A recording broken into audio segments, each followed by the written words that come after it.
Hello শিক্ষার্থীরা, আশা করি সবাই ভালো আছো। আজকের এই ভিডিওতে আমরা ঢাকা বিশ্ববিদ্যালয় এ ইউনিট অর্থাৎ বিজ্ঞান ইউনিটের ভর্তি পরীক্ষার সকল খুঁটিনাটি বিষয়টা নিয়ে আলোচনা করব।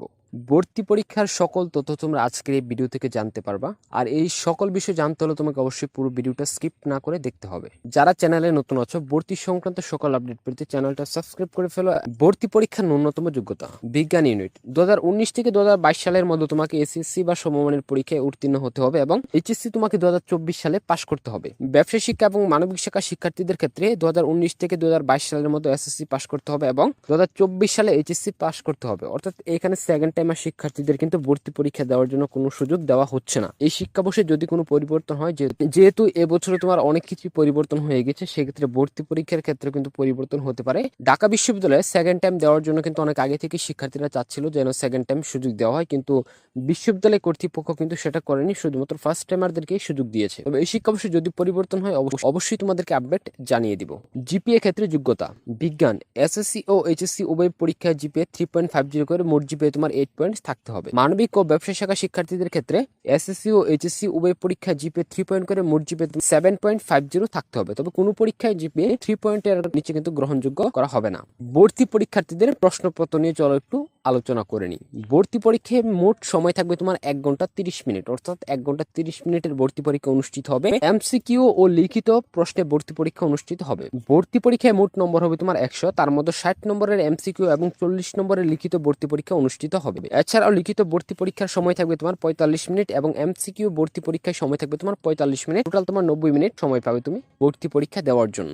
ভর্তি পরীক্ষায় তুমি কোনো প্রকার ক্যালকুলেটর বা ইলেকট্রনিক ডিভাইস ব্যবহার করতে পারবে না। পরীক্ষার নীতিমালা বিজ্ঞান ইউনিট প্রত্যেক পরীক্ষার্থীকে পদার্থ রসায়ন সহ 4টি বিষয়ের উত্তর দিতে হবে। এসএসসি ও এইচএসসি পর্যায়ে পদার্থ রসায়ন, জীববিজ্ঞান ও গণিত বিষয় নিয়ে পড়েছো, তোমরা এই 4টি বিষয়ে উত্তর দিবে। তবে কোনো পরীক্ষার্থী চাইলে কিন্তু চতুর্থ বিষয়ের পরিবর্তে বাংলা অথবা ইংরেজি প্রশ্নের উত্তর দিতে পারবে। তবে এই বিকল্প কাজটি না করাই ভালো, কারণ বিজ্ঞান ইউনিটের শিক্ষার্থীরা বাংলা অথবা ইংরেজি অঙ্কন করে, সেক্ষেত্রে কিন্তু সাবজেক্ট পাওয়ার ক্ষেত্রে কিন্তু মারাত্মক একটা অসুবিধায় পড়বে, আর যেটা কিন্তু কাটিয়ে ওঠার মতো না। সেই ক্ষেত্রে অবশ্যই একটু চিন্তা ভাবনা করে পরবর্তীতে বাংলা অথবা ইংরেজি অঙ্কন করবে।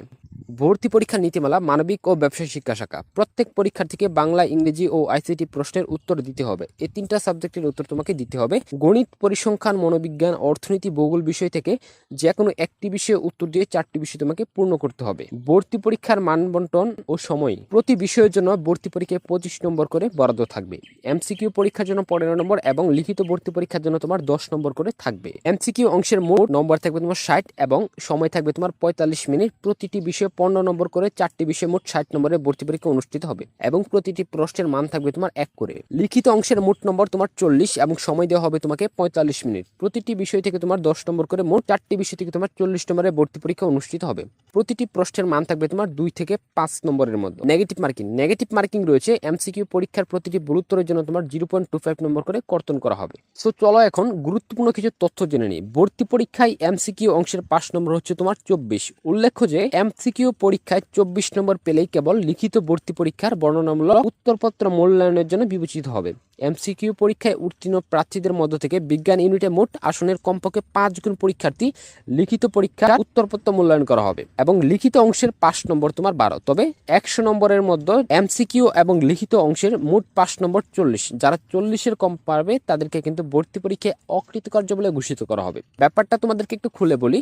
ভর্তি পরীক্ষায় এমসিকিউ যে অংশটা রয়েছে সেটার 5 নম্বর হচ্ছে তোমার 24 নম্বর পাও যদি, তাহলে তোমার যে লিখিত পরীক্ষা তুমি দিবে সেই লিখিত পরীক্ষার খাতা দেখা হবে এবং সবাই এমসিকিউতে পাশ করলে যে সবারই লিখিত খাতা দেখা হবে এরকমটা না। যে পরিমাণ আসন রয়েছে সেই আসনের 5 জন পরীক্ষার্থীর তোমার লিখিত খাতা দেখা হবে এবং তাদের মধ্য থেকে কিন্তু শিক্ষার্থীরা ভর্তি হওয়ার জন্য সুযোগ পাবে। বাদ বাকি শিক্ষার্থীদের খাতা কিন্তু দেখা হবে না। এছাড়াও 100 নম্বরের মধ্যে তোমাকে 40 নম্বর পেতে হবে। মেধা স্কোর বা মেধাক্রম মোট 120 নম্বরের ভিত্তিতে তোমার মেধা তালিকা প্রণয়ন করা হবে। তোমরা এমসিকিউ এবং লিখিত যে ভর্তি পরীক্ষা দিবে সেখান থেকে তোমার আসবে 100 মার্ক। এমসিকিউ থেকে আসবে 60 মার্ক এবং লিখিত থেকে আসবে 40 মার্ক। এই হচ্ছে তোমার টোটাল 100 মার্ক। এছাড়া তোমার এসএসসি এবং এইচএসসি জিপি এর উপর ভিত্তি করে আরো আসবে 20 মার্ক। এসএসসি থেকে 10 এবং এইচএসসি থেকে তোমার 10 করে মোট 20 মার্ক এবং টোটাল হয়ে গেল তোমার 120 মার্কের ভিত্তিতে তোমার মেধা তালিকা প্রণয়ন করা হবে। যাদের জিপিএ 5 রয়েছে এসএসসি এবং এইচএসসি তে, তারা পুরো মার্কটাই কিন্তু এখান থেকে অর্জন করে নিতে পারবে। সেটা কিন্তু অনেক বড় একটা প্লাস পয়েন্ট। এবং তোমরা দেখতে পাচ্ছ বিভিন্ন বিভাগ এবং ইনস্টিটিউটে ভর্তির ন্যূনতম যোগ্যতা। পদার্থবিজ্ঞান এই সাবজেক্টটি পড়তে গেলে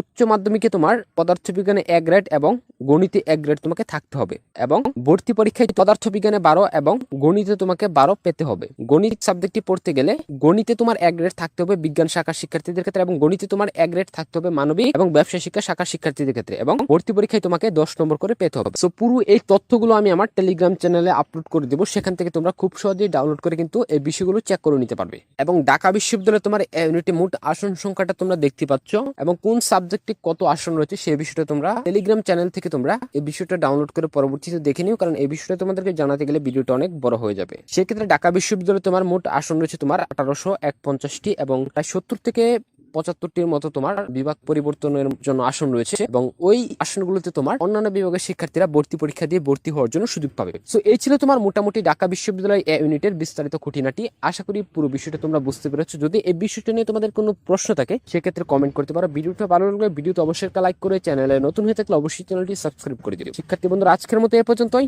দেখা হচ্ছে আগামী নতুন কোনো ভিডিওতে। ততক্ষণ পর্যন্ত সবাই ভালো থাকো, সুস্থ থাকো।